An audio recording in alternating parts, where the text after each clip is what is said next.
Bashundhara entertainment world 2 food and fun project recreation হল zone 1।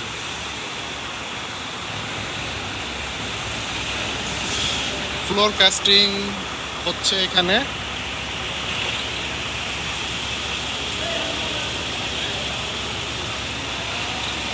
উত্তর পাশের এক অংশে ফ্লোর কাস্টিং করে কিউরিং এর জন্য পন্ডিং করা হয়েছে।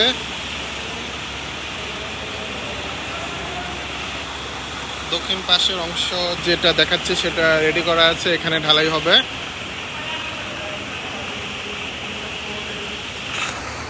পূর্ব দিকে ঢালাইয়ের কাজ চলছে।